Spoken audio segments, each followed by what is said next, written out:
स्वागत है आप सभी का हमारे YouTube चैनल ज्ञान गंगा हिंदी में। और आज हम लोग बात करने वाले हैं जालियांवाला बाग हत्याकांड के बारे में।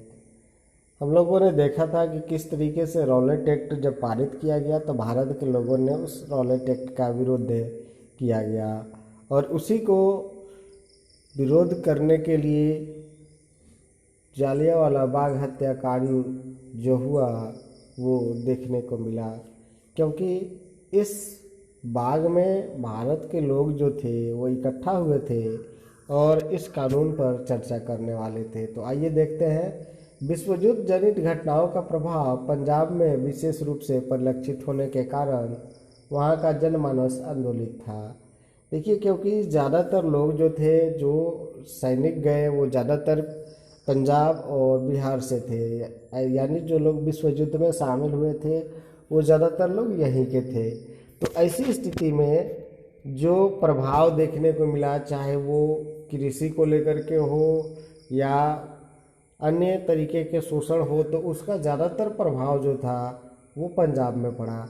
और ऐसी स्थिति में वहाँ का जनमानस जो था वो आंदोलित हो गया था, यानी आंदोलन करने के लिए तैयार हो गया था। 6 अप्रैल की देशव्यापी हड़ताल के बाद 9 अप्रैल 1919 को 2 स्थानीय नेताओं सत्यपाल एवं किचलू को गिरफ्तार कर लिया गया। यानी जो रॉलेट एक्ट पारित किया गया और उसके बाद जो आंदोलन हुए और उसके बाद जो हड़ताल की योजना बनाई गई, तो ऐसी स्थिति में 2 कांग्रेस के महत्वपूर्ण नेता थे, उन 2 नेताओं को गिरफ्तार कर लिया गया। ये दोनों कांग्रेस के वार्षिक अधिवेशन के स्वागत समिति के सदस्य भी थे। यानी जो अधिवेशन हुआ उसमें इन लोगों का स्वागत किया जाना था। इनकी गिरफ्तारी के विरोध में 13 अप्रैल 1919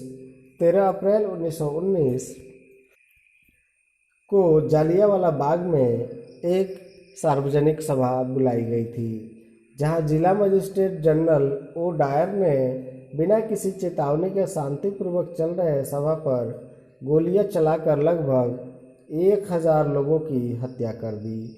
बहुत से लोग घायल हुए। जालियांवाला नरसंहार के बाद पंजाब में मार्शल लॉ लगाकर आतंक का माहौल कायम कर दिया गया। इस नरसंहार के विरोध में रविन्द्रनाथ टैगोर ने नाइट की उपाधि त्याग दी। कांग्रेस के पूर्व अध्यक्ष शंकरन नायर ने वायसराय की कार्यकारिणी पद से त्याग पत्र दे दिया। गांधी जी ने कैसर हिंद की उपाधि त्याग दी। जालियांवाला बाग हत्याकांड ने राष्ट्रीय आंदोलन में एक नई जान फूंक दी। तो इस तरीके से जो जालियांवाला बाग हत्याकांड था, उसमें जब 2 महत्वपूर्ण नेताओं को गिरफ्तार किया गया तो उनको किस तरीके से छुड़ाया जाए, इस चीज़ पर चर्चा के लिए और आगे की रणनीति के लिए जो सभा बुलाई गई थी, उस सभा में जिला मजिस्ट्रेट जो था जनरल ओ डायर ने बिना किसी चेतावनी के, जो शांतिपूर्वक सभा चल रही थी, उस पर उसने अंधाधुंध गोलियां चलाई। जो जालियांवाला बाग था वो ऊंची ऊंची दीवारों से घिरा था, और उन दीवारों के घिरने के बाद जो उसमें जाने का रास्ता था वो मात्र 8 फीट का था। और ऐसे में इन लोगों ने क्या किया कि उस रास्ते पर ही ला करके तोप खड़ा कर दी, और बिना किसी चेतावनी के इन्होंने अंधाधुंध शांतिपूर्वक जो सभा चल रही थी उस पर गोलियां चलाई। और ऐसी स्थिति में जो भगदड़ की स्थिति उत्पन्न हुई या लोगों में जो दहशत का माहौल पैदा हुआ और इस तरीके से उस पर अंधाधुंध गोलियां चलाई गई, ये बहुत ही मर्माहत करने वाली थी। परिणाम ये हुआ कि हज़ारों की संख्या में लोग मारे गए और कई लोग जो थे वो जान बचाने के लिए कुएं में कूद पड़े, जिससे उनकी मौत हो गई। तो ये एक महत्वपूर्ण घटना थी जिससे भारत के लोगों में एक तरीके की रोष की भावना जागृत हुई। और ऐसी स्थिति में जो बड़े बड़े नेता थे, जैसे रविन्द्रनाथ टैगोर हो गए, इन्होंने नाइट की उपाधि त्याग दी। कांग्रेस के पूर्व अध्यक्ष शंकर आयर ने वायसराय की जो कार्यकारिणी थी उससे त्याग दे दिया। गांधी जी ने कैसर हिंद की उपाधि जो मिली थी उसे त्याग दिया। तो ऐसी स्थिति में जो आंदोलन था वो उसमें एक नई जान आ गई जालियांवाला बाग हत्याकांड को लेकर के। इस आंदोलन के बाद जो है बड़ी संख्या में भारत के लोग जो थे वो अंग्रेजी सरकार और जनरल डायर के विरुद्ध हो गए।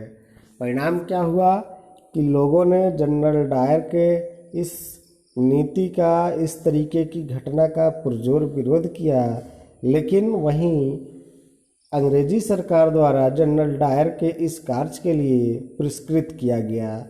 आश्चर्य की बात है कि अंग्रेजी सरकार द्वारा ये माना गया कि लगभग 300 के करीब ही लोग मरे हैं, जबकि मरने वालों का आंकड़ा 1000 से अधिक था।